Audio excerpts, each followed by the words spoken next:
پہاڑ کا نام کیا ہے؟ جبل طور. اور اگر آپ دیکھیں گے تو یہاں پر ہجرت کے وقت میں آقا کریم صلی اللہ علیہ وسلم اور حضرت ابوبکر صدیق رضی اللہ تعالیٰ عنہ نے اس مقام پر 3 دن اور 3 راتیں قیام فرما دیا. سبحان اللہ. ہم اس جگہ پر کھڑے ہیں جہاں پر ہمارے نبی پاک صلی اللہ علیہ وسلم کے قدم مبارک، حضرت ابوبکر صدیق رضی اللہ تعالیٰ عنہ کے قدم مبارک. ان مقامات پر کہاں سے آپ تشریف لے کر گئے، کہاں آپ کے قدم مبارک پڑے، ہم نہیں جانتے، لیکن اللہ تعالیٰ کا یہ بڑا کرم ہے کہ اللہ تعالیٰ نے ہمیں اس مقدس مقام کی زیارت کرنے کا موقع عطا فرمایا.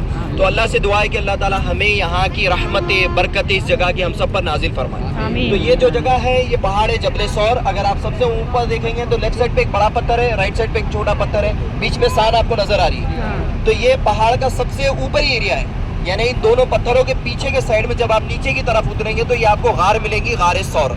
تو یہ غار ثور یہ وہ غار ہے جہاں پر حضور علیہ السلام اور حضرت ابوبکر صدیق رضی اللہ تعالیٰ عنہ نے 3 دن یہاں پر قیام فرمایا تھا. تو لازمی بات ہے جو غار ہوتی، جو کیف ہوتی نا، یہ پہاڑوں کے بیچ بیچ میں رہتی ہے. ٹھیک ہے. تو اس مقام پر آ کر حضرت ابوبکر صدیق نے حضور علیہ السلام کو اپنے کندھے مبارک پر بٹھا کر یہاں پر آپ حضور علیہ السلام کو لے کر گئے. ٹھیک ہے. یہاں پر حضور علیہ السلام کا آنے کا مقصد تھا کیا تھا؟ آپ مدینے کی طرف جا رہے تھے، لیکن آپ کا یہاں پر آنے کا مقصد تھا کہ آپ کے پیچھے جو مشرکین مکہ آ رہے ہیں، آپ ان کے راستے کو آپ نے ڈائیورٹ کیا. یعنی کہ آپ مدینے کی طرف جا رہے تھے لیکن آپ مکے کی طرف آئے تاکہ جو آپ صلی اللہ علیہ وسلم سے اجازت طلب کی اور طلب کر کے پہلے آپ اندر گئے. لیکن غار مطلب آج سے 1400 سال پہلے کی غار مطلب بہت خطرناک ہوتی ہے. آج بھی اگر کوئی غار میں جانا ہے بولو تو لوگ ڈرتے ہیں نہیں. اب اتنی خطرناک غار میں حضرت ابوبکر صدیق پہلے گئے، حضور علیہ السلام کو جانے نہیں دیے. تو جس کو جان کا خطرہ رہتا ہے وہ پہلے اندر نہیں جاتا. لیکن یہاں پر کیا معلوم ہوتا ہے، جو صحابی رسول حضرت ابوبکر صدیق ہے ان کا یہ ایمان، ان کی یہ محبت تھی کہ آپ حضور کو جانے نہیں دیے. اندر گئے بعد میں جو بھی خطرہ ہو وہ مجھے ہو، حضور کو نہ ہو. تو یہ آپ کی محبت تھی، صحابہ کرام کی یہ محبت رہتی تھی کہ جہاں بھی خطرہ لاحق ہوتا ہے وہاں پر پہلے صحابہ آگے آ جاتے تھے. اسی طرح حضرت ابوبکر صدیق آگے گئے، غار کا جائزہ لیے. لینے کے بعد میں آپ حضور علیہ السلام کو اندر آنے کی اجازت دی، یعنی کہ آپ تشریف اندر لا لیجئے. آپ غار میں جا کے کیا کریں، پورے سوراخوں کو بند کریں. آپ نے سنا ہوگا ایک یہاں پر سانپ تھا جو حضرت ابوبکر صدیق کی ایڑی کو سانپ نے ڈسا تھا.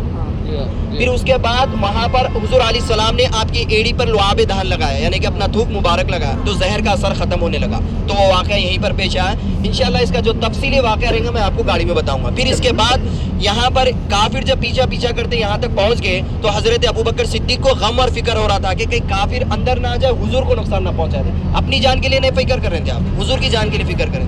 تو پھر اللہ تعالیٰ یہاں پر ایک قرآن کی آیت مبارکہ نازل فرماتا ہے. سورہ توبہ کی آیت مبارکہ ہے، ثانی اثنین اذ ہما فی الغار، کہ ان دونوں میں سے وہ جو دوسرا غار کی طرف آگے بڑھا. کون آگے بڑھے تھے غار کی طرف؟ حضرت ابوبکر صدیق. اللہ تعالیٰ نے ان کی محبت کو قرآن میں بیان فرمایا. اس کے بعد حضرت ابوبکر صدیق کو غم اور فکر ہو رہا تو اللہ تعالیٰ نے کیا فرمایا، غم اور فکر مت کرو کہ اللہ تمہارے ساتھ ہے. پھر اللہ تعالیٰ نے مکڑی کو جالا دیا، جالا ڈالنے کا، مکڑی کو حکم دیا جالا ڈالنے کا، کبوتر کو حکم دیا انڈے دینے کا. تو وہ واقعہ بھی یہیں پر پیش آیا. تو یہاں پر یہ واقعہ بھی پیش آیا، قرآن پاک کی آیت مبارکہ بھی نازل ہوئی اور 3 دن یہاں پر اللہ کے نبی نے قیام فرمایا. تو اللہ سے دعا ہے کہ اللہ تعالیٰ ہمیں بھی حضور پاک صلی اللہ علیہ وسلم اور صحابہ کرام سے محبت کرنے کی توفیق عطا فرمائے. اور جس طریقے سے صحابہ کرام کا جو ایمان، جس طریقے کی محبت آپ کی رہتی تھی حضور علیہ السلام سے، اللہ ہمیں بھی حضور علیہ السلام سے ایسی محبت کرنا نصیب فرمائے.